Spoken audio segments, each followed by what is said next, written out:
মালয়েশিয়ার কুয়ালালামপুর ও সেলাঙ্গরে পৃথক অভিযানে বাংলাদেশি সহ ৫৯ জনকে আটক করেছে অভিবাসন বিভাগ।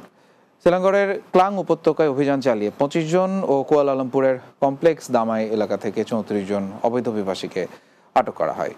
Kuala Lumpur immigration director one Mohammad সাউপি one Yusuf এক বিবৃতিতে বলেন, মালয়েশিয়ায় থাকার বৈধ পাসপোর্ট বা পারমিট না থাকা অতিবাহিত হয় এবং পাসপোর্টের শর্তাবলী মেনে চলতে ব্যর্থ হন তারা। আটক ৩৪ অভিবাসী ইমিগ্রেশন অ্যাক্ট অনুযায়ী আরও তদন্তে বুকিত জলিল ইমিগ্রেশন ডিপোতে তাদের রাখা হয়েছে। অন্যদিকে সেলাঙ্গর ইমিগ্রেশন বিভাগের পরিচালক খায়রুল আমিনুস কামাল উদ্দিন জানান, আটক ২৫ জনের মধ্যে ইন্দোনেশিয়া, বাংলাদেশ ও চীনের ১৮ জন পুরুষ ও ৭ জন নারী রয়েছে। তাদের আরও তদন্তের জন্য সেমেনি ইমিগ্রেশন ডিপোতে রাখা হয়েছে।